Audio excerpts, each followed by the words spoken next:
Damos inicio a nuestra sesión académica de este martes 18 de marzo del 2025 de nuestra Benemérita Sociedad de Geografía y Estadística del Estado de Jalisco, Asociación Civil, con la conferencia Don Benito Juárez y Guadalajara, a cargo del maestro consocio, maestro Isaí Hidekel Tejeda Vallejo. Cedo la palabra a nuestro secretario general. Buenas noches a todos. Me permito presentar a quienes nos acompañan en el presidium. La encabeza el doctor Adalberto Ortega Solís, presidente. El maestro Isaí Hidekel Tejeda Vallejo, consocio y conferencista de esta noche, y su servidor, el geógrafo Carlos Alberto Zaraco Álvarez, como secretario general. A continuación daré lectura a una breve semblanza de nuestro ponente del día de hoy. Es politólogo por la Universidad de Guadalajara y especialista en política social y gobernanza por el Banco Interamericano de Desarrollo, y estudió el posgrado en educación en el TEC Milenio del Tecnológico de Monterrey. Es autor y reeditor del Manifiesto Justificativo de los Castigos Nacionales en Querétaro, escrito por Benito Juárez, así como Razones para preservar el Estado laico en el 2012, y en el 2015 publicó Una familia en el exilio, los Juárez en Nueva York. Fue diputado local en la 60ª legislatura del Estado de Jalisco y se ha especializado en historia del siglo XIX, historia de México del siglo XIX. Ha sido director del Archivo Municipal de Guadalajara y es consultor en políticas públicas y en tema de archivística y gestión documental. Y hoy nos comparte su trabajo Benito Juárez y Guadalajara, al cual cedo el uso de la palabra. Maestro, por favor. Sí, muchas gracias. Muy buenas noches tengan todos y cada uno de ustedes. Les agradezco infinitamente que se den un tiempo y el espacio para venir esta noche a escuchar y a permitirme compartirles este trabajo que, como ya se mencionó, se titula Benito Juárez y Guadalajara. Estamos en el mes de marzo y por muchas razones, pues es el mes de Don Benito Juárez. Yo les agradezco a todos y a todas ustedes el que me distingan con su presencia el día de hoy. Les agradezco infinitamente el que estén aquí y a las personas que nos siguen a través de la transmisión por Facebook Live. Antes de iniciar el trabajo y la serie de reflexiones en torno al tema, yo quiero dedicarle este trabajo de manera muy sentida a una persona que me marcó, pues me dejó huella en mi vida personal y que el día jueves pasado pues falleció en esta ciudad. Vaya este trabajo para la doctora Sandra Luz Murguía, quien fuera la fundadora y directora de la Escuela Homeopática Unicista de Guadalajara, que durante más de 30 años, hasta el jueves pasado, hasta el día de su partida, ella dirigió y dio clases y nos formó a muchas generaciones de homeópatas, siendo durante todo este tiempo pues la única mujer directora de una escuela de homeopatía.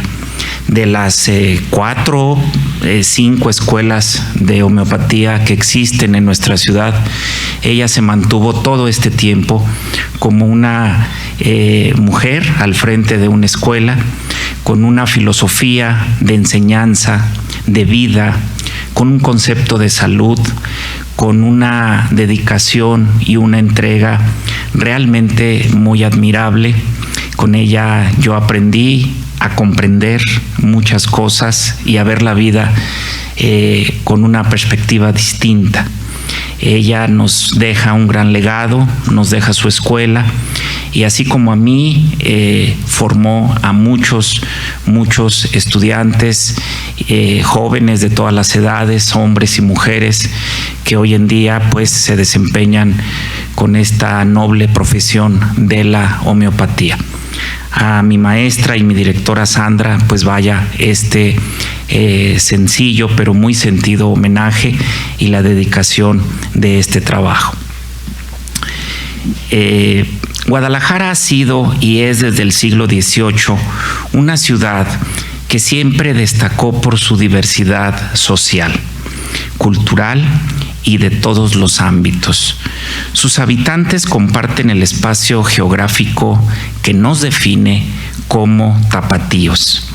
Esta diversidad siempre ha mostrado contrastes muy marcados o muy notables, no solo en el presente tiempo, sino desde el siglo XVIII, es decir, desde los años de 1700, incluso anteriores al siglo XVIII.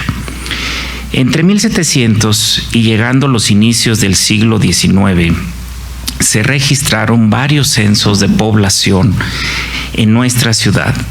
Estos dan cuenta de una población que mantuvo un crecimiento constante, y para ello cito el censo de 1790, que me pareció un año y un periodo interesante por los datos que arroja. En ese año la ciudad se dividió en 14 cuarteles.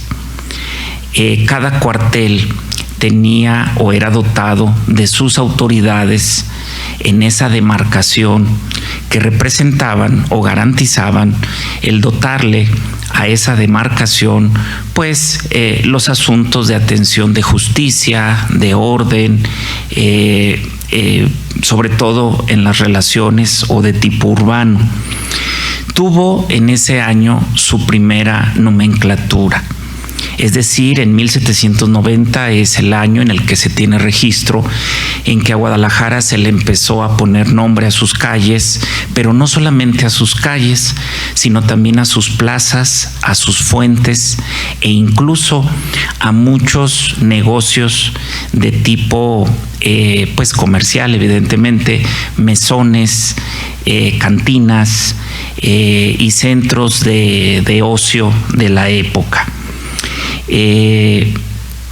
Es así como Guadalajara empieza a tener sus propios nombres, empieza a mencionarse a sus calles, y bueno, hablar de los primeros nombres, de las primeras calles de Guadalajara, nos vamos a encontrar con una rica y amplia historia, porque hay algunos que son muy particulares, muy peculiares, y nos llevaría pues mucho tiempo ahondar en ello, y no es el tema de esta noche.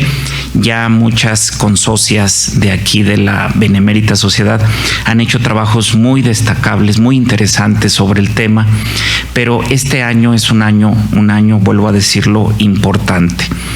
Guadalajara se distinguió por ser la ciudad donde convivía su diversidad social, cada uno con sus roles muy marcados y delimitados entre lo que hoy podemos decir los gobernantes frente a los gobernados, personas a las que se les llamó gente decente y su contraparte a la plebe.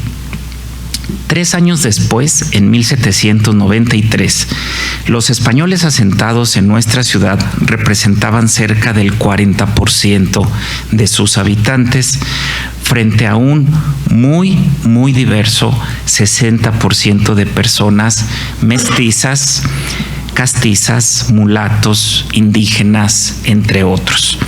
Las familias decentes vivían en el centro de la ciudad. Se destacaban por casas grandes, edificadas con patios amplios, por corredores, jardines a su interior, mientras que la plebe se asentó en las orillas de la ciudad. De manera un tanto desorganizada, y este contraste estuvo marcado por una división que podemos decir o afirmar era un tanto cuanto una división natural. Esa división era el río San Juan de Dios. En dirección al oriente, desde el centro, cruzando dicho río, estaba el pueblo de Analco, y hasta el día de hoy, y hacia el sur se ubicaba el pueblo de Mexicalcingo, poblaciones que se caracterizaban por su población indígena y es, en cierto sentido, poblaciones ajenas al centro de la ciudad. El poniente aún no se conservaba como hoy lo pudiéramos concebir, poblado o con alguna incipiente población. Sencillamente era un terreno desolado. ¿Qué era lo que existía? El centro con la gente decente y una división natural, el río San Juan de Dios, después del cual se asentaba la plebe, los centros de ocio, de vicio, calles que eran, en cuanto a su infraestructura, urbana, pues eran calles llenas de polvo, de lodo, de vegetación. Eran poblaciones un tanto cuanto desorganizadas, eran las orillas de la ciudad. El crecimiento de la población fue generando que con el paso de los años la mancha urbana simplemente creciera, abarcara o incorporara a dichas poblaciones sin dejar de lado que algunos cronistas e historiadores dan cuenta de la existencia de 13 puentes que hacían posible conectar al oriente con el centro de la ciudad. Es decir, el río San Juan de Dios representaba una frontera que se podía cruzar a través de estos numerosos puentes. Sin embargo, y pese a esta división, también era al mismo tiempo una frontera social de poblaciones que representaban a la gente rica, próspera, culta, decente, frente a la gente pobre, ignorante, deprimida, a otra categoría de habitantes de nuestra ciudad. Las familias del centro se vieron en la necesidad de contar con empleados y con servidumbre, incluso que cohabitaran con ellos en sus fincas para los quehaceres cotidianos. Es decir, esta población vivía con sus patrones, con sus amos, y había en las casas, en las fincas, una área reservada para que ahí pernoctaran, ahí vivieran con ellos los empleados o conocido hoy diríamos la servidumbre. Esto representaba una estampa de día muy marcada entre unos y otros, mientras se podía ver a las personas decentes pasear por la ciudad muy bien vestidos en sus carruajes, con sus sombrillas. Detrás de ellos también se podía ver a una población indígena cargando cántaros, cargando canastos. Se podía ver a hombres españoles, blancos, mujeres bellas, guapas, pero también a indígenas de piel morena, mestizos, vestidos modestamente o con ropas muy humildes, pues eran la clase trabajadora. Destacaban en las orillas de la ciudad gentes dadas al vicio, al licor, también ladrones. Eran lugares de ocio nocturno y existía esta infraestructura urbana deprimida con calles un tanto cuanto descuidadas. Guadalajara era desde entonces una estampa multicultural de una diversidad y de contrastes muy marcados en lo económico, en lo social, en lo moral, en lo religioso y también en los hábitos y costumbres de ocio y de esparcimiento. Un papel importante lo desempeñaban los barrios, que fueron aquellos que fueron sustituidos por los cuarteles, pues en torno a ellos y en torno a los templos católicos se concentraban las fiestas patronales, y ello iba construyendo identidad y sentido de pertenencia para los habitantes de Guadalajara. En esto hay que recalcar que estamos hablando de mundos distintos, el de los decentes y el de la plebe. Mientras que unos eran pues relegados a las orillas en su área que los delimitaba, los otros ejercían una grande influencia.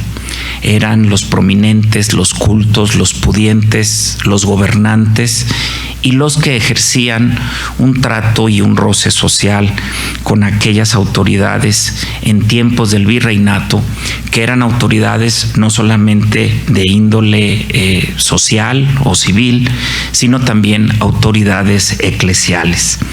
Para 1803 se calcula que Guadalajara era habitada por alrededor de 30,000 personas.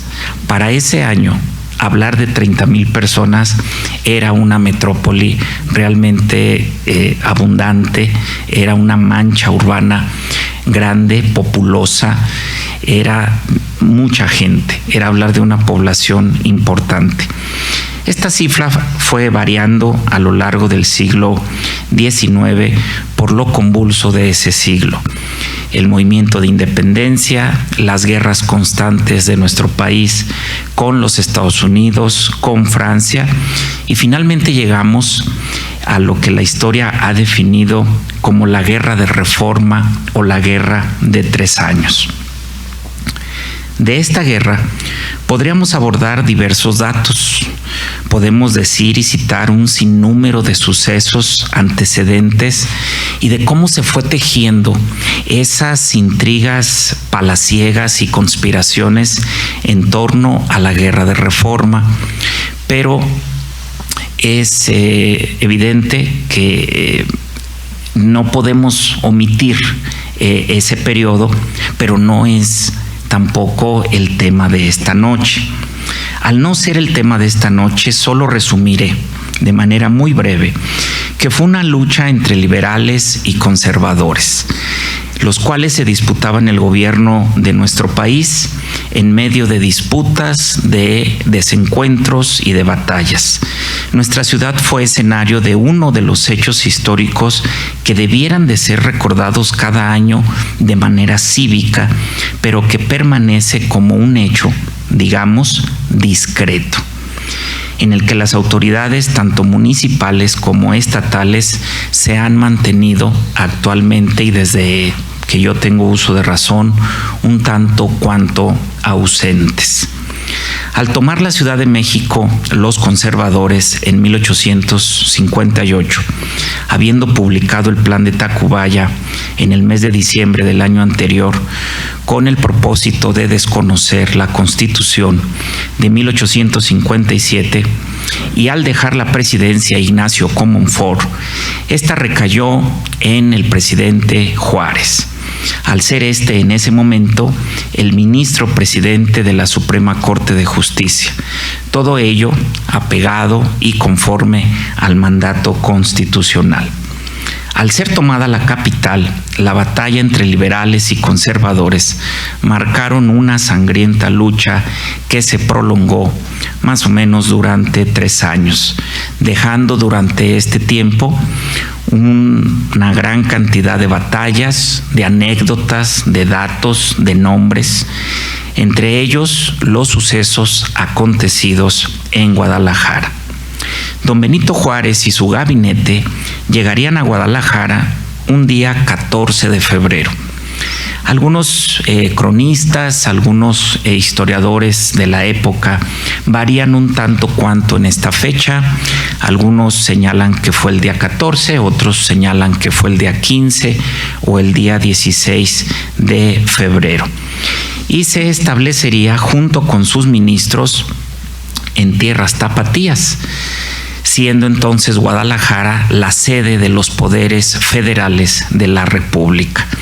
Le acompañaban Melchor Ocampo, ministro de Guerra y además encargado del Ministerio de Gobernación, León Guzmán, ministro de Fomento, Manuel Ruiz, ministro de Justicia, Matías Romero, oficial mayor del Ministerio de Hacienda, además de los oficiales mayores de los ministerios que ya mencionamos, que son Francisco de Paula, Benito Gómez Farías, hijo de nuestro fundador, don Valentín Gómez Farías, Francisco Villalobos y Basilio Pérez, quienes habían sido anteriormente miembros del Congreso Constituyente de 1857.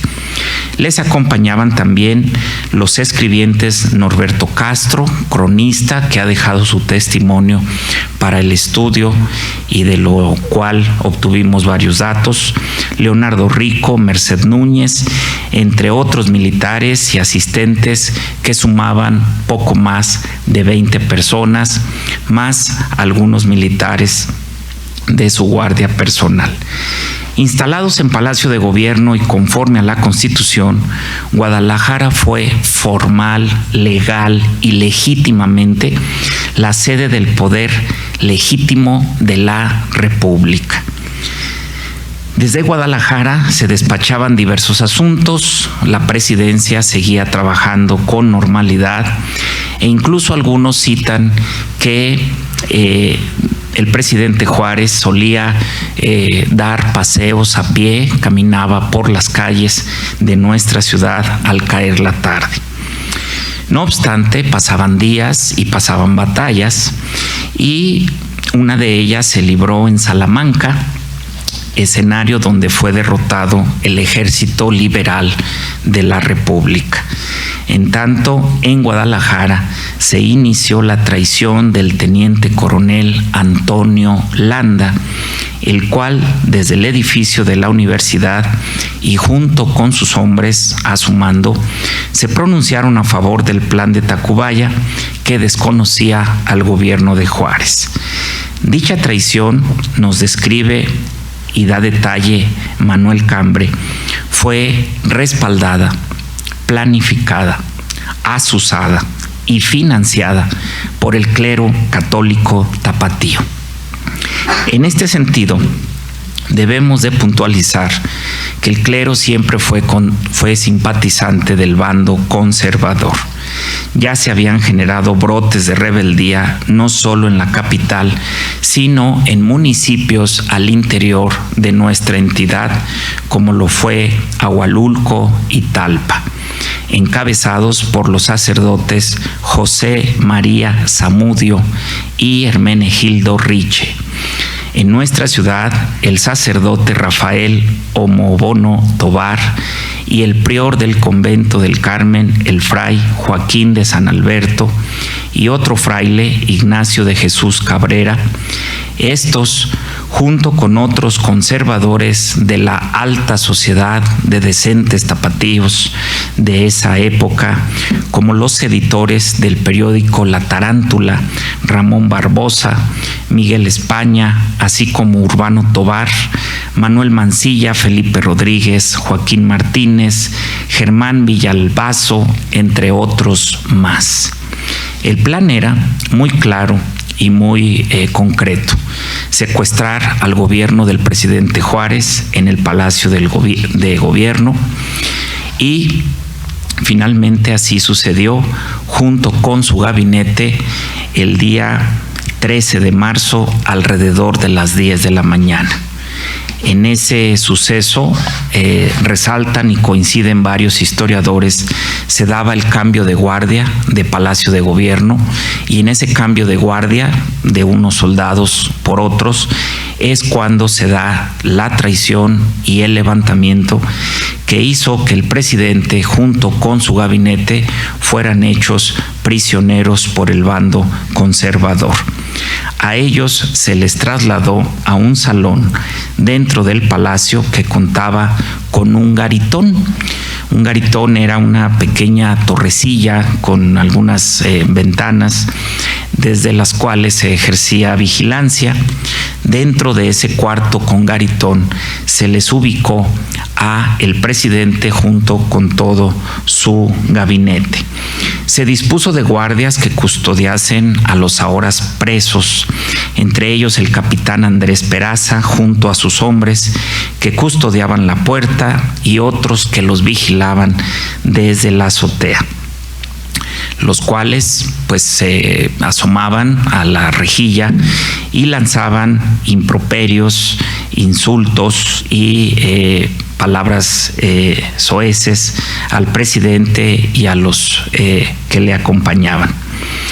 El día 14 de marzo se acordó un cese al fuego para negociar la resolución del conflicto.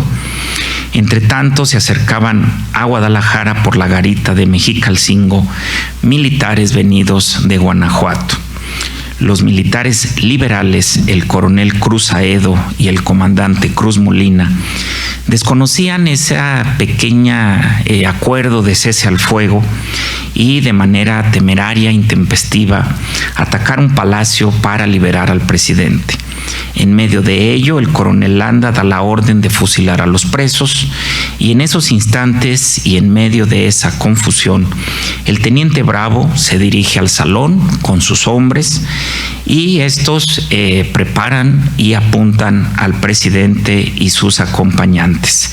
Es ahí cuando se da la escena que es muy conocida por todos nosotros, creo yo, y la intervención del ministro Guillermo Prieto. Interviene con su cuerpo, alza la voz y les dice a los soldados, entre otras palabras, ¿verdad? Hijos, ¿qué vais a hacer? Vosotros sois soldados, los soldados son valientes, pero no asesinos. Nosotros somos vuestros prisioneros, pero también somos vuestros hermanos. Respetad vuestras vidas, y una arenga que se extiende un poco más.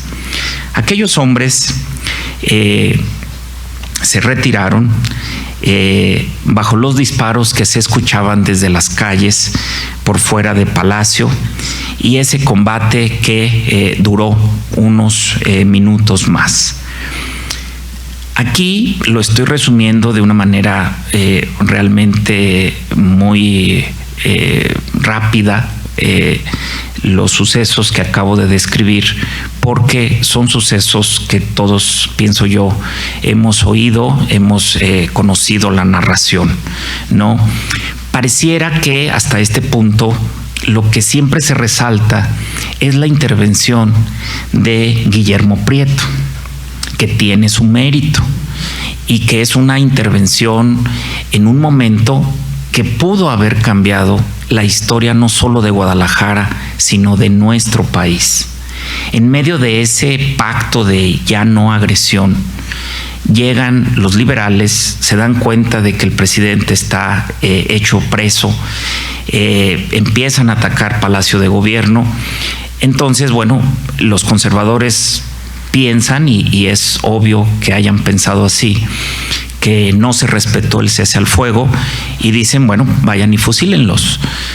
Llegan los conservadores, preparan, apuntan, y la intervención de Guillermo Prieto es una intervención que detiene, hace una pausa que finalmente desarma ese momento que pudo en una cosa de instantes ser trágico para el gobierno liberal. Norberto Castro en su crónica nos dice que al ver las bayonetas apuntarles en ese garitón, en ese salón, todos corrieron a las esquinas, incluso el presidente Juárez, a esconderse de manera un tanto natural detrás de un escritorio, de una silla, de un mueble, de lo que encontrasen. Y es la intervención de don Guillermo Prieto, pues una intervención que tiene mucho mérito para poder desarmar ese instante. Aquellos hombres se retiraron en medio de disparos y del combate que aún no cesaba, y fue hasta el día 15 en que se acuerda la libertad del presidente y la salida de Guadalajara del traidor Landa, y el orden entonces se había restaurado. El presidente Juárez, y aquí es donde viene el tema de nuestra noche. El presidente Juárez ya estaba a salvo junto con su gabinete. Ya Palacio de Gobierno había sido apaciguado, liberado, y tiene a bien escribir el presidente 2 manifiestos que se publicaron a los días siguientes. Un manifiesto dirigido a los soldados que defendieron con valentía a la República y a la Constitución, pero también un manifiesto que es dirigido a los habitantes de Guadalajara. Entre otras palabras, el manifiesto dice: es mi primer sentimiento dar las gracias a tan benemérita población por su ilustrado celo y singular valor bélico. Sean rendidas 1000 gracias por nosotros a la magnánima y pensadora población de Guadalajara. La democracia es el destino de la humanidad futura y la libertad su indestructible arma. Vean ustedes qué palabras tan bonitas, qué elogios tan dignos nos dejó, nos legó el presidente Juárez a la población tapatía. Nos llama una benemérita población y además nos dice magnánima y pensadora.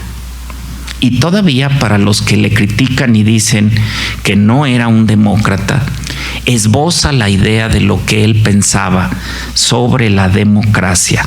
Es el destino, ni siquiera lo pone sobre duda, es el destino de la humanidad y la libertad su indestructible arma.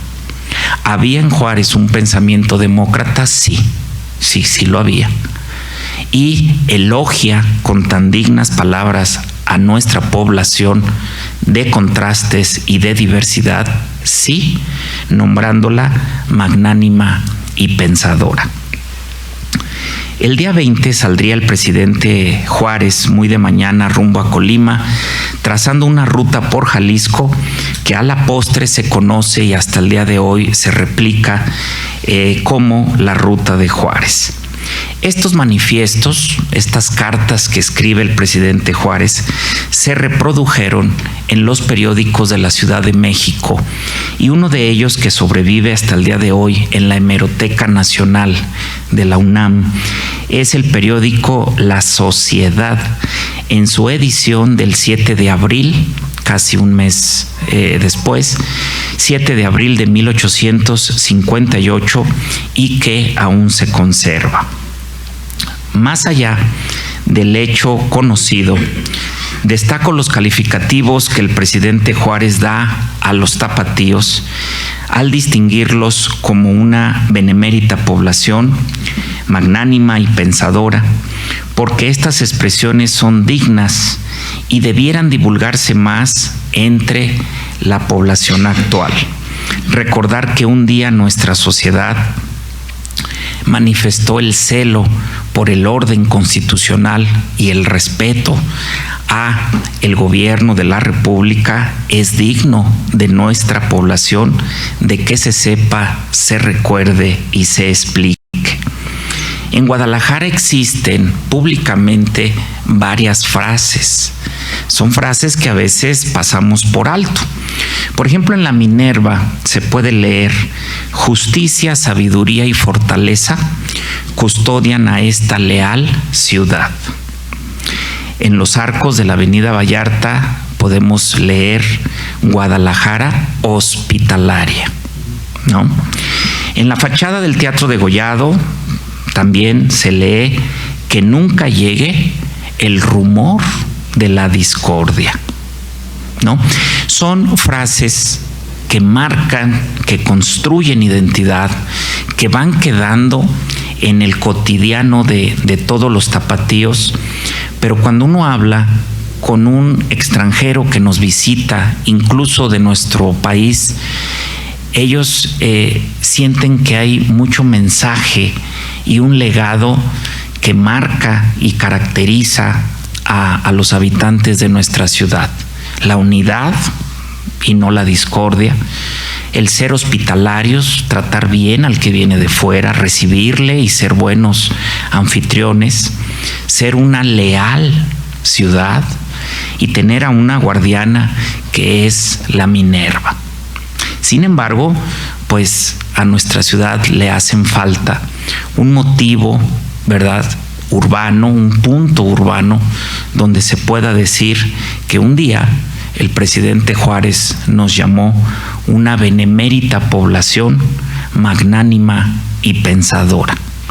Yo creo que es digno, es justo y nos merecemos que haya públicamente un monumento, una estatua, un muro, una pared, una placa, un motivo urbano, un punto urbano donde se resalte estas palabras dignas que nos legó el presidente Juárez.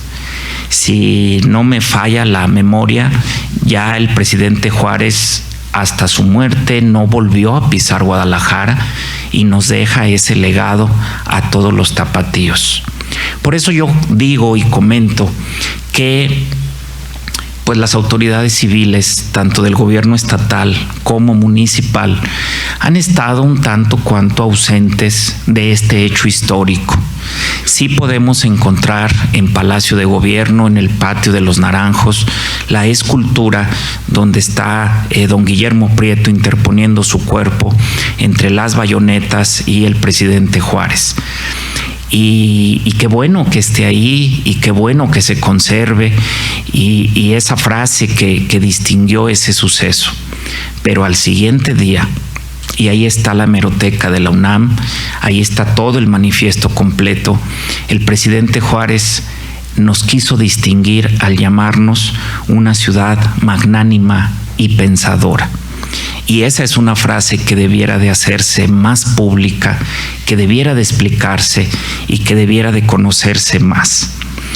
En Guadalajara, sin embargo, no existe todavía un monumento o punto de referencia de los hechos que hoy estamos compartiendo con todos ustedes.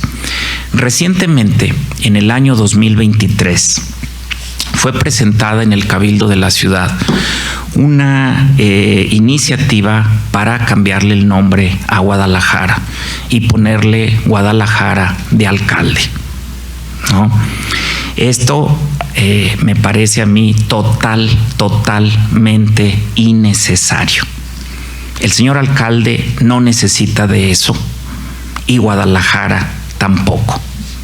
Simple y sencillamente, Guadalajara es una ciudad que no necesita, no requiere apellido. Y esto no es una cuestión de anticlericalismo, no. Así se le hubieran ocurrido Guadalajara de Matute Remus, no.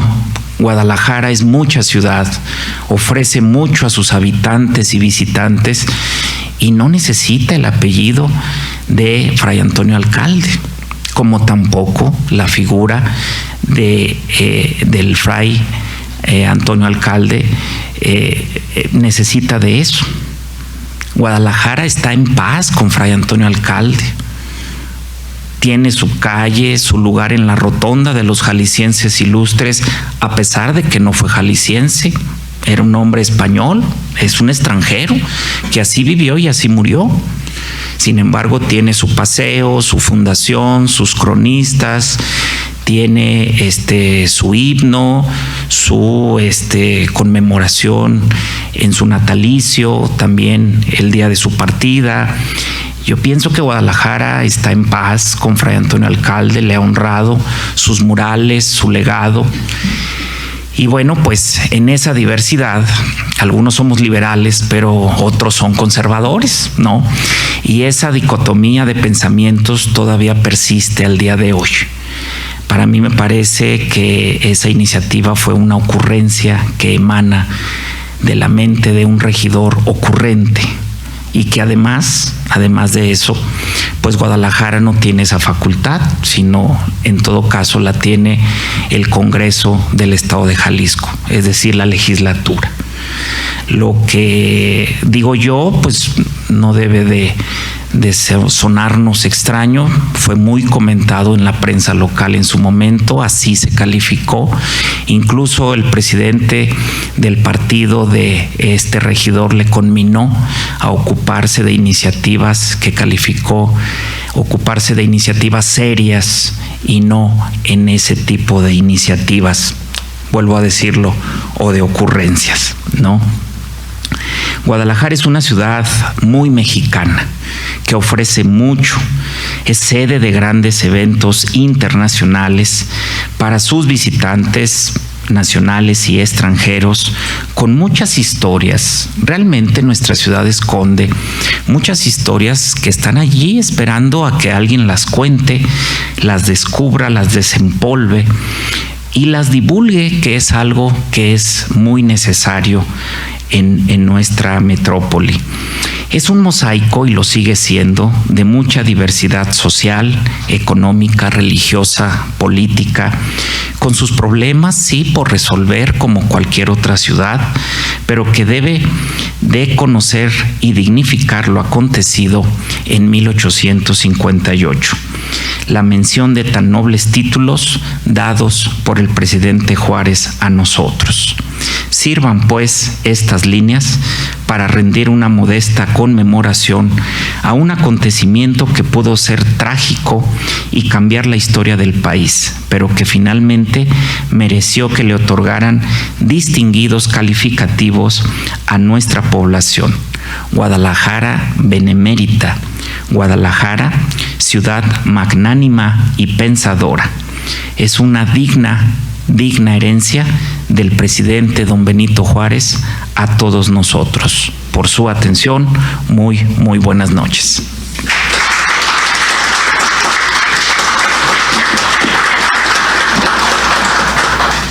Bien, después de haber escuchado esta magnífica conferencia, obviamente pasamos al momento de preguntas y respuestas. Tiene la palabra. Adelante. Gracias. Su servidor Alejandro Solís Tinoco, sí. Pariente del general Ramón Corona. Ah, muy bien, un gusto. Quisiera, gracias. Quisiera si nos hablaba sobre la relación de la familia Corona, de los hijos del general Ramón Corona, con los nietos de don Benito Juárez. Sí, porque claro. Hasta donde tengo entendido, hubo matrimonios entre ellos. Sí. Y segundo, preguntarle quién fue el que le salva la vida o que logra el escape, el actor intelectual, actor inmaterial, en Acatlán de Juárez, que le pide a un indígena que lo saque a Benito Juárez, ahí la leyenda, ahí en la localidad, en una canasta pescadora, y lo lleva adelante, lo saca adelante. Gracias. Sí, claro que sí. Sí, el año pasado fui invitado a la ciudad de Tijuana a dar una conferencia, una plática como esta sobre el general Ramón Corona. Fue un seminario de historia y pues me sugirieron explorar al personaje de don Ramón Corona, que, como yo les he a veces dicho, no son mis personajes, así les suelo yo decir, pero bueno, pues yo representaba en ese evento a Jalisco y pues era algo que había que explorar, ¿no? La vida del general Ramón Corona, y me llevó esa sorpresa. Es una sorpresa para mí muy reveladora, que hubo 2 matrimonios, un hijo, el mayor, y una hija de las menores del general Ramón Corona, se casaron con la hija y el nieto de don Benito Juárez. En este momento no recuerdo los nombres, pero sí logré encontrar las actas de matrimonio del registro civil. Incluso yo les comentaba, imagínense ustedes de lo que esos muchachos, estando noviando, pues platicaban, ¿no? Pues vamos a platicar lo que tu abuelito y mi papá le hicieron a un tal Maximiliano de Habsburgo, que vino aquí a imponerse como emperador de México. O sea, ese tipo de anécdotas pues nadie lo podía comentar o compartir, sino solamente ellos, ¿no? ¿Por qué? Pues porque cuando se hace prisionero a Maximiliano en el Cerro de las Campanas en Querétaro, el personaje más cercano a ese suceso de Jalisco fue Ramón Corona, ¿no? Las crónicas varían un tanto cuanto, pero nos dicen que Maximiliano se rinde y entrega su espada a Ramón Corona. Pero Ramón Corona reconocía como buen militar la autoridad de la plaza de Mariano Escobedo. Entonces él la recibe, pero se le entrega a mi general Mariano Escobedo. Entonces, el testigo más cercano, presencial de ese momento fue precisamente el general Ramón Corona. Pasan los años, ¿verdad? Sus hijas se casan, y sí, hay esa unión de familias de los Corona con los Juárez, ¿no? Fueron dos matrimonios de esas dos familias, ¿no? De lo de Acatlán de Juárez, sí, es pues no es leyenda, sí fue real. Que bueno, pues las tropas conservadoras iban tras del presidente Juárez. Había un camino que era el camino real a Colima, pero era el único.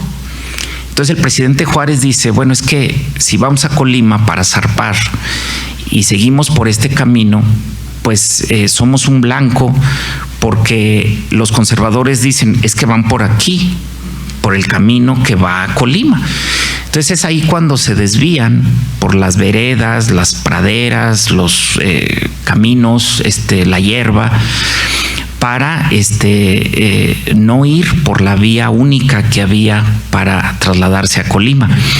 Y es en ese peregrinar que empieza a surgir lo que hoy se conoce como la Ruta de Juárez, al llegar a el poblado de Acatlán, que en su memoria pues se llama Acatlán de Juárez.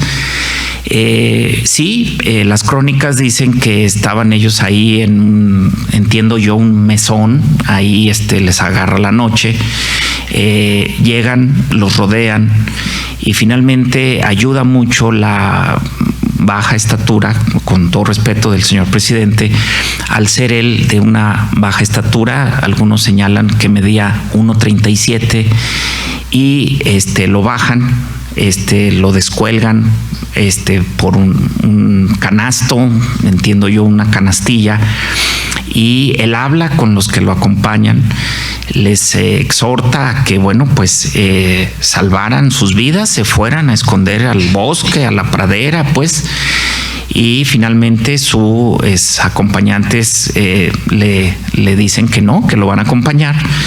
Y finalmente, un poco disfrazado, la comitiva salen y burlan el hecho que pudiera haberles costado la vida. Es un hecho, un suceso real, verídico, con más detalles, en el que participaron varios personajes. Hablarle o decirle un solo nombre estaría yo pues siendo un poco injusto, pero sí, la crónica así narra y así dibuja más o menos el hecho en el que el presidente al salir de Guadalajara en Acatlán sufre esa persecución y logra nuevamente salir avante hasta que llegan a Colima, desembarcan, se van a Acapulco, vuelven a zarpar y se van a Panamá y ya dan la vuelta por los dos océanos para establecer su gobierno en Veracruz y publicar las leyes desde Veracruz, que en ese momento se convirtió entonces como sede del gobierno de la República, ¿verdad? No sé si alguien más. Sí, doctora. Buenas noches. Sí, buenas felicidades por esta excelente plática. El hecho histórico, nosotros tenemos que verle todas las aristas. Yo siempre me he preguntado, ¿qué pasó con ese capitán Landa? Porque él salvó la vida de Juárez. Y usted ahorita lo mencionó como el traidor. ¿Por qué el traidor? Si él le salvó la vida. El que les salva la vida es Guillermo Prieto. No, pero el capitán que estaban ahí con los rifles y todo eso es el capitán Landa, ¿no? No, era el capitán Bravo. Bueno, o el capitán Bravo, bueno, el apellido Que que después haya fue sido. gobernador de Colima. Pero usted ahorita lo mencionó como el traidor. ¿Por qué? Usted dice... Teniente coronel Landa. ¿Verdad? Ándale. Exactamente. Sí. Que es el que no lo matan. O sea, Guillermo Prieto los convence. Pero ellos estaban ahí, él estaba recibiendo órdenes que tenía que matarlo. Sí. ¿Verdad? No lo hace.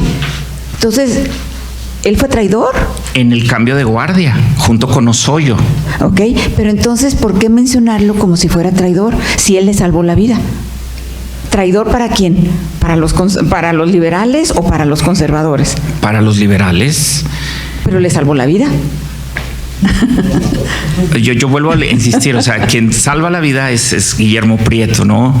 En este caso, el cambio de guardia fue el momento en el cual hacen presos a presidente y su gabinete. Entonces, en ese cambio de guardia, ahí es donde se convierte el Palacio de Gobierno en prisión, ¿no? Entonces, pues así es la crónica de la que yo tengo memoria, ¿sí? ¿Qué sucedió con él después? No tengo yo razón de ello. El hombre que da las órdenes, Bravo, después fue gobernador de Colima. Ese dato sí lo tengo presente, sí. Pues yo pienso que deberíamos investigar qué pasó con ese capitán que dice aquí el general, el teniente coronel Landa. O sea, ¿qué pasó con él? ¿Cuál fue? ¿Qué dijeron de él los propios conservadores? ¿Por qué no lo mataste? O sea, ¿qué pasó? No sé, como que siento que ahí hay como un hueco en la información. Sí, claro, y es muy válido. Miren, cuando se da la revisión histórica, como dice la doctora, la historia se debe de abordar desde distintas aristas. Cuando nosotros desde el lado de los liberales abordamos la historia, se cumple en nosotros lo que se dice que la historia la escriben los vencedores. Eso es no únicamente de México, sino de todas las sociedades. En España, en Argentina, en Chile, en todos los países. Que hay una historia oficial también. Que la historia se ha usado con motivos de generar legitimación del poder también. Pero cuando revisamos la historia desde otras aristas, en este caso, desde el punto de vista de los conservadores, o en el caso que mencioné de Maximiliano y Carlota, desde el punto de vista de los imperialistas, créanme que nosotros le damos cierto sentido a las acciones que ellos hicieron y tiene lógica lo que hicieron, o por lo menos hay motivos suficientes y empieza uno a entender su proceder desde el punto de vista del imperialismo, desde el punto de vista del clero, por ejemplo, y desde el punto de vista de los conservadores. Entonces, cuando uno se pone a revisar la historia como conservador, dice uno, bueno, con razón hicieron esto y esto y esto. Como imperialistas, dice uno, no, pues sí, por eso Maximiliano expide esto, por eso él quiere pacificar de esta manera, por eso Carlota como regente redacta esto y esto y esto. Sí, lo entiendes perfectamente desde el punto de vista del imperio, desde el punto de vista del conservador, desde el punto de vista del clero incluso. Cuando uno visita la sede de la masonería en Veracruz, pues es un templo católico y todavía tiene una placa de la época y dice Edificio Juárez. Y dice uno, como liberal, como masón, dice uno, aquí es donde trabajamos. Pero luego dice uno, y como sacerdote y como feligrés católico, pues es que es entendible que odiaran a Juárez y dijeran, es que nos quitó el templo y nos las va a pagar y lo vamos a perseguir y hasta el día de hoy. Hasta el día de hoy aquí hay un colegio, ¿verdad?, no quiero meter goles, pero enseñan a los niños y incluso varios consocios son egresados de ahí, y a mí siempre me enseñaron que Benito Juárez fue perseguidor de la Santa Madre Iglesia y fue enemigo de la fe católica. Bueno, sí, y cuando uno lee las bulas papales en contra de su gobierno, dice uno, ¿y a esto qué respondemos? ¿No? Entonces sí, la observación que hace la doctora es realmente lo que nutre a los que nos gusta el relato histórico. Vamos a abordar la historia, pero en esa, digamos, en esas aristas, en esos 360 grados, vamos a encontrarnos con sorpresas, vamos a encontrarnos con detalles o con, digamos, datos que le dan sentido a toda una acción, ¿no? Cuando uno habla o define el hecho histórico tiene como 3 momentos. Yo siempre lo he enseñado así. El hecho histórico tiene un antecedente, tiene una acción y tiene una repercusión. El hecho histórico tiene que abarcar esos 3 momentos para poderlo entender. A veces abordamos la historia desde las consecuencias, nos faltan los otros 2. A veces abordamos el hecho desde la acción misma. Es que él hizo, es que él dijo, es que él lo mató, es que él lo venció, es que él, etcétera. A veces omitimos el antecedente, como la lista amplia de los que fraguaron o maquinaron, los que maquinaron y planificaron el hecho de hacer prisionero al presidente, es decir, el antecedente. Entonces, el hecho histórico, cuando se acompaña del estudio de los 3 momentos, antecedente, acción y consecuencia, es cuando va adquiriendo un sentido que es el que le damos desde el punto de vista en el que nos queramos poner, ¿no? Yo he platicado con personas que están ansiosas de volver a revivir la Guadalajara virreinal de Alcalde. Le digo, por Dios santo, a ver, pongámonos serios, es que estamos en el siglo XXI, año 2023. Me doy a entender cuando salió esa iniciativa, 2023. Entonces, son debates interesantes. Yo siempre lo he dicho, yo siempre lo seguiré diciendo, que al ser una sociedad de contrastes, una sociedad diversa, una sociedad multicultural, debemos de asumirnos como tales y debemos de asumir esas diferencias no como muros que nos dividan como sociedad, sino al contrario, encontrar en nuestras diferencias nuestra mayor fortaleza. ¿Se valen los consensos? Sí, como también se valen los disensos. Entonces, es un mosaico plural, diverso, en donde el caso del apellido a Guadalajara, dice uno, bueno, es que eso nos huele a los tiempos virreinales, y otros no, alcaldistas de hueso colorado. ¿Están bien? ¿Están mal? No. Son parte y producto y resultado de una diversidad que entre más diversa sea, es mejor.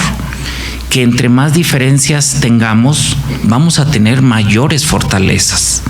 Cuando va uno a un concierto, ve uno la orquesta y todos los músicos tocan instrumentos distintos. Qué agobiante sería que todos tocaran el mismo instrumento. Entonces la belleza está en la diversidad, la belleza está en nuestras diferencias, la belleza está en esa pluralidad, en esa diversidad que debe de representar una riqueza y no los muros que nos pudieran dividir. Sí, con todo gusto. Quizás muy importante, refiriéndonos pues a Guadalajara y a los tapatíos, el hecho de que Juárez haya optado por venir a Guadalajara, que haya permanecido aquí un mes o cuánto, no sé. Sí, un mes. Y que haya podido salir hacia Colima. Valdría la pena ahondar alguna vez en los personajes liberales jaliscienses de ese momento, como supongo Ogazón, creo. Sí. El gobernador que era Ogazón. Y Vallarta, obviamente Ignacio L. Vallarta, a cuyo personaje tenemos Puerto Vallarta, calle Vallarta, colonias Vallarta, y la historia de esos jaliscienses ha permanecido muy para el público en general muy superficial, ¿no?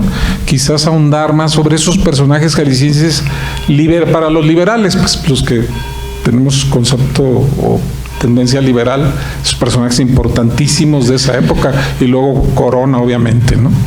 Eso como primer punto. Entonces, insistir, ahondar más en esos personajes que recibieron a Juárez y que le permitieron estar aquí estable, dictar leyes, acrecentar su fuerza política, etcétera, ¿no? Y la segunda es, yo recuerdo que en Televisa Televisa hizo novelas muy buenas, quizás no tan rígidas en cuanto a cuestión histórica, pero novelas buenísimas como El Carruaje, sí, o como Los Caudillos, en donde falta rescatar o promover ese tipo de novelas.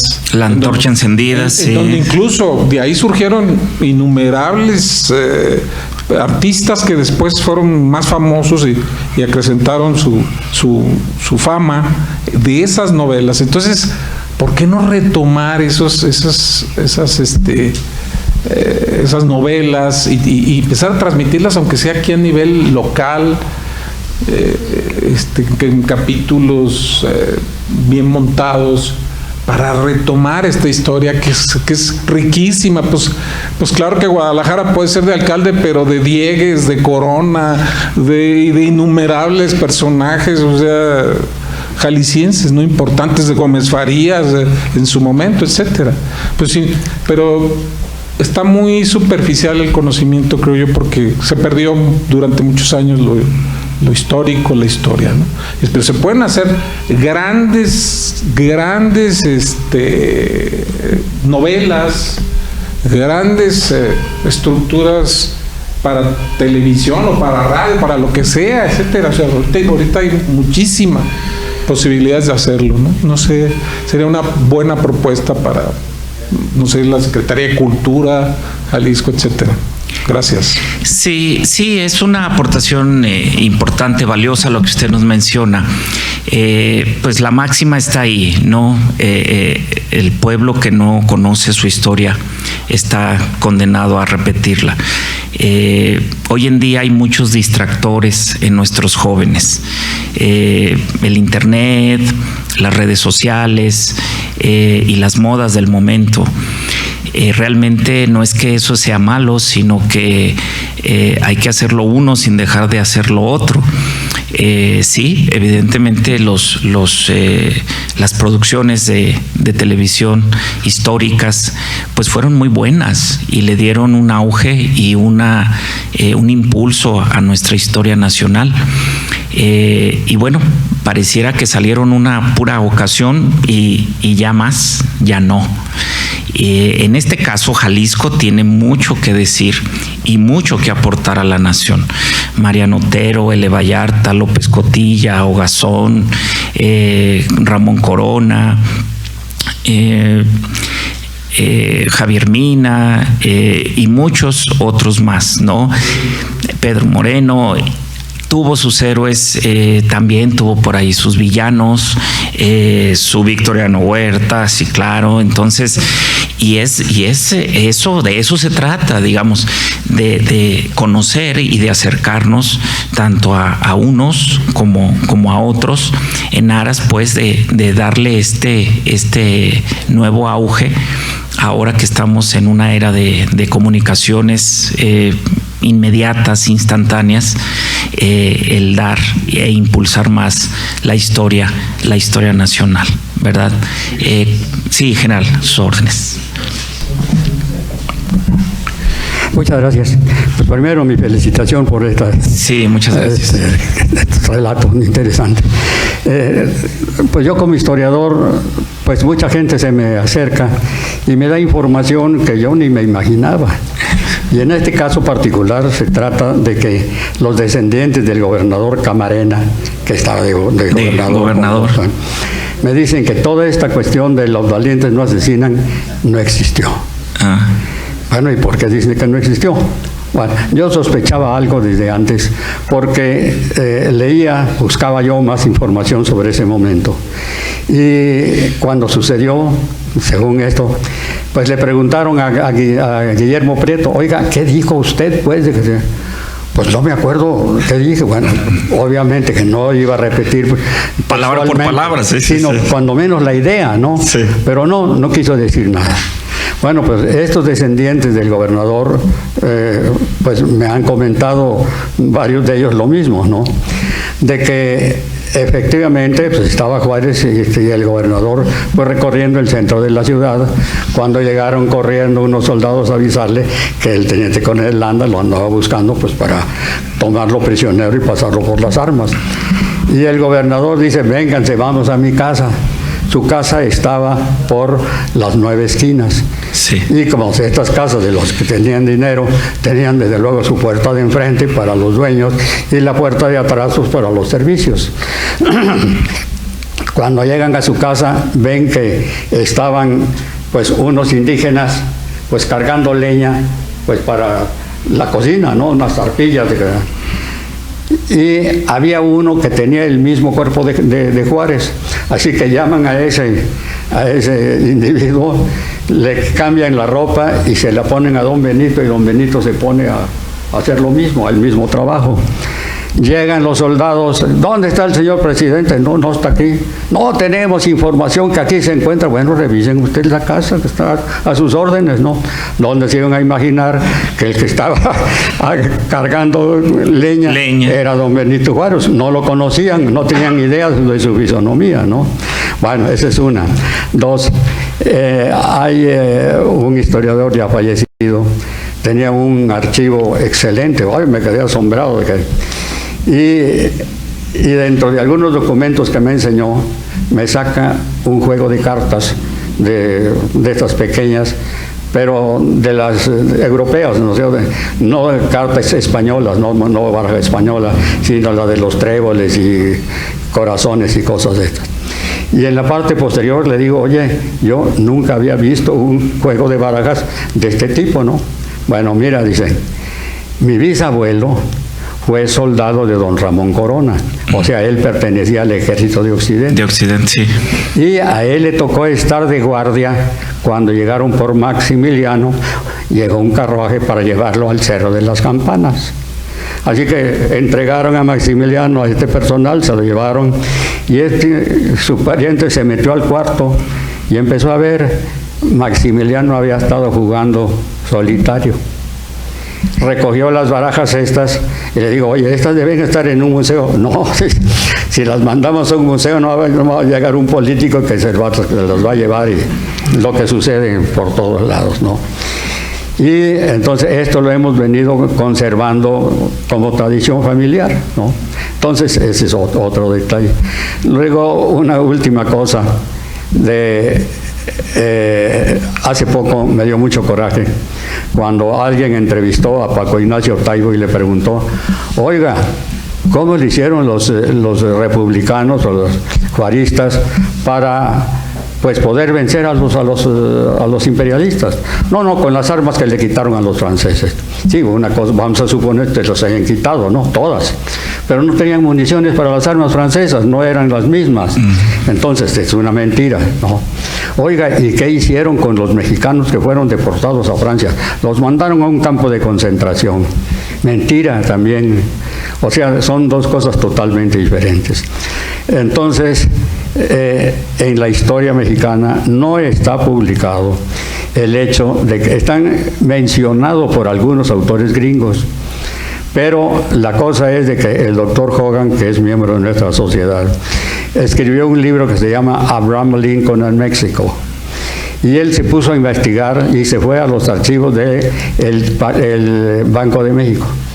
Y en el Banco de México está que, me preguntaba yo, Juárez, ¿de dónde sacaba dinero para tantos pedidos de efectivo que le solicitaban, ¿no?, de toda la República? ¿De dónde ibas a obtener dinero si no habían impuestos, pues? Y me voy enterando de que Lincoln había sido un individuo que estuvo en contra de la guerra y del presidente Polk contra la guerra de intervención americana en 46-48. Y entonces él le daba dinero, o sea, documentos, a Matías Romero, que era el embajador mexicano, y él esos documentos los depositaba en la filial de lo que era el Banco de Londres y México, y posteriormente el Banco de México, ¿no? Ahí está toda esta información.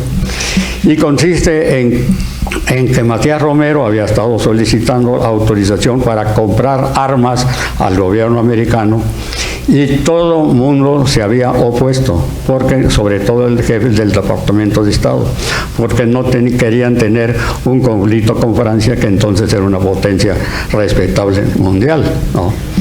Pero llegó el momento en que el general Grant, que fue el vencedor pues, del Lee contra los confederados, él peleó por Estados Unidos en esta guerra contra México, pero en sus memorias escribió de que esta era la guerra más injusta que un país fuerte cometía contra un país débil. Y él se quedó con ese complejo de culpa. Entonces decidió, por sus pistolas, de un arsenal que tenían en Nueva Orleans, sacar enormes cantidades de material bélico de todo tipo, desde fusiles, municiones, cañones, bueno, todo lo que puedan ustedes imaginar. Y fue dejando esas enormes cantidades en diversos puntos de la frontera con México, previo aviso a las autoridades juaristas. De esa manera el ejército se pudo rearmar, pero con armas que ya eran superiores y mejores que las que tenía el ejército francés y los imperialistas en general. Entonces Juárez ordena de que como ya se habían convertido en las fuerzas juaristas de regulares a guerrillas, a que desaparecieran las guerrillas y se recrearan las unidades regulares. Las arman con todos estos pertrechos, y entonces ya cambian la moral de los mexicanos. De ser pega y huye, vamos a entablar combate frontal con los invasores, ¿no? Y entonces vienen una serie de victorias juaristas, aquí nada menos en La Coronilla, en el norte, la de Santa Gertrudis, y en fin, todas estas en que fueron. Pero esto no está en ninguna historia de México está relatado esto, ¿no? Lo que sucede entonces es de que me preguntaron en una ocasión que yo comenté estas cosas aquí en este mismo recinto. ¿Y cómo pagó México a Estados Unidos este donativo? De ninguna manera, porque no fue una venta oficial, fue un regalo que prácticamente se hizo de una manera debajo de la mesa, ¿no? Lo que sí hubo fue reciprocidad. ¿En qué consistió esto? En que los contratos de construcción de los ferrocarriles los tuvo muy importantes el general Ulises Grant. El segundo del general Ulises Grant era uno de origen irlandés, Sheridan, y este Sheridan también tuvo contratos para la construcción de los ferrocarriles. Y desde luego hay un detalle. Un antiguo miembro de aquí de nuestra sociedad, el profesor Muro, en una ocasión me obsequió, y oiga, esto no es de mi área, se lo voy a obsequiar a usted. Y era el catálogo del Museo de Armas de 1903. Y allí en ese catálogo están marcadas las armas con que fusilaron a Maximiliano Miramón y Mejía. Entonces fueron fusiles Enfield ingleses, y Y hasta eso, que no todos eran de los mismos, sino también hubo de otros. Pero, bueno, todos estos detalles que no están en ninguna historia, ¿no? Y un último detalle, ¿no? Cuando Juárez sale de San Luis Potosí y llega a Zacatecas, entonces le cae de sorpresa Miramón. Tiene que huir Juárez. Él manda a su carruaje hacia Fresnillo, y Juárez, en un caballo garañón que era de un asesor militar que le envió el general Grant a Juárez, que se llamó George Church. Entonces, en este garañón, a galope se fue hacia Jerez. De esa manera se pudo salvar Juárez. Pero en el informe que le manda Miramón a Maximiliano, se quedó con la idea de que Juárez había sido capturado. Entonces manda una carta a Miramón ordenando que a Juárez se le haga un consejo de guerra, que se le condene a muerte y que él va a dar la orden de la fecha de la ejecución. Pero esa carta no llegó a manos de Miramón, sino fue interceptada por las fuerzas juaristas. Todo esto está en el diario de Concha Miramón, ahí está anotado esto. Entonces, después se va Miramón hacia San Luis Potosí. Allá derrota a una corta fuerza militar que había. Pero llega Mariano Escobedo y le da una derrota pavorosa. Salió huyendo, Miramón salvó la vida, pero un hermano que estaba herido, pues fue capturado y ordenó que se pasara por las armas a todos los prisioneros, incluyendo al hermano de Miramón. Entonces, bueno, pudiéramos seguir, pero no se trata de eso. Cuando menos este detalle de que los valientes no asesinan no existió. Bueno, para no entrar en el conflicto, cada vez que hay oportunidad yo le digo, bueno, la historia oficial dice esto. Esta otra versión, cada quien que quiera lo que crea, ¿no? Yo no lo voy a poner a pelear por ningún lado, ¿no? Muchas gracias. Sí, sí. Muchas gracias por los datos que nos comparte general. Hay un libro que se llama El banquete del señor Romero. Ese libro es el que recrea la despedida que le hacen a Matías Romero cuando ya es restaurada la República y regresa a México. Entonces la sociedad estadounidense le hace una cena, un banquete, y todo se escribe en un libro delgadito. Es un libro delgadito, pero ahí viene todo.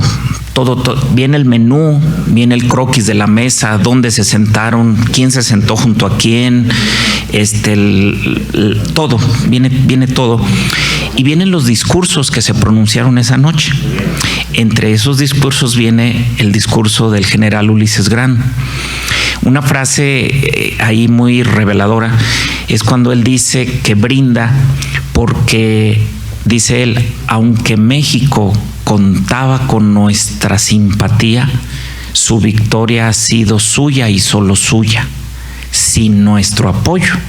Que, como usted lo dice, sí hubo un apoyo a manera de regalo, a manera discreta, como le queramos llamar, pero ese brindis, digamos, y esa frase es de esas pequeños, grandes detalles reveladores de los sucesos que hoy estamos trayendo a la memoria. Otro de ellos que a mí me tocó ver fueron las condolencias que manda Carlota a la viuda de Lincoln cuando lo asesinan, y la viuda de Lincoln nunca le contestó. O sea, eso te revela muchas cosas. Están en las cartas en la Biblioteca del Congreso de los Estados Unidos.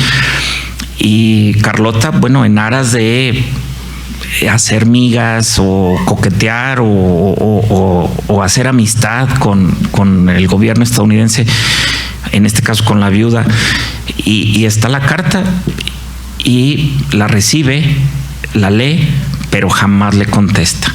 Ella sabía que México tenía su primera dama, doña Margarita, ¿verdad?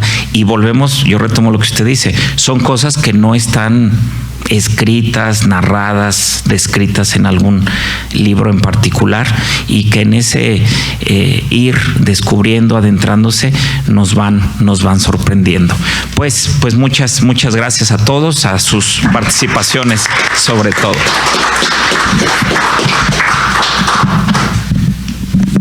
Bueno, pues hemos escuchado una conferencia muy interesante que ha despertado el interés de todos ustedes, y eso me hizo recordar que cuando yo era oficial mayor del Ayuntamiento de Guadalajara, allá por los años de 1962, el señor licenciado don Francisco Medina Asensio, que era el presidente, me designó como el orador oficial ante el monumento de don Benito Juárez, en la Plaza Juárez, que entonces estaba más o menos recién inaugurada, y ahí pronuncié un discurso sobre don Benito, obviamente porque era en el aniversario de su fallecimiento, no de su nacimiento, o sea, en julio. En julio 18.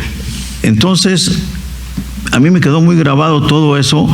Yo vengo de familias de liberales, todos, por parte de mi mamá, sobre todo, que es veracruzana, ¿verdad? O era veracruzana. Sí. Y mi papá jalisciense, que ustedes ya lo sabían, pero eso me marcó muchísimo para el futuro de mi vida también, porque me puse a estudiar parte de la historia de don Benito Juárez y me cautivó por muchas razones a mí. Por eso, independientemente de que soy de familias liberales, pues eso me motivó en muchos aspectos. Por eso he escuchado con tanta atención como a todos los conferencistas que han venido, pero en este caso muy particular, porque esas frases que se dice que ¿dónde están? Pues yo creo que deben estar en la Plaza Juárez, precisamente, porque para eso es la Plaza Juárez. Además, es una plaza muy amplia, muy grande, que hace homenaje a don Benito. Perdón porque me extendí en esto, pero quiero decirles, qué bueno que hemos escuchado esta conferencia, y por eso quiero aprovechar el momento para entregarle el reconocimiento.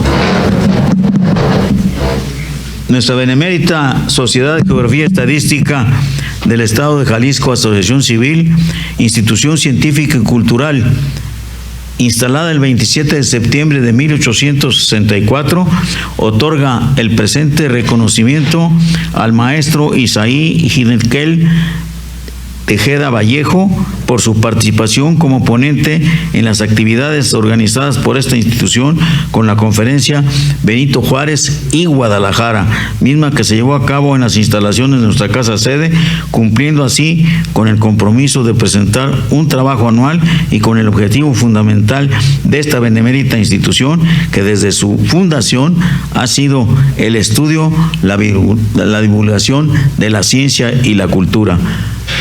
Guadalajara, Jalisco, 18 de marzo del 2025, firmamos el geógrafo Carlos Alberto Záraco Álvarez, secretario general, y su servidor, el doctor Adalberto Ortega Solís. Se lo entrego con particular afecto y obviamente con mis felicitaciones. Muchas gracias. Muchas gracias. Gracias.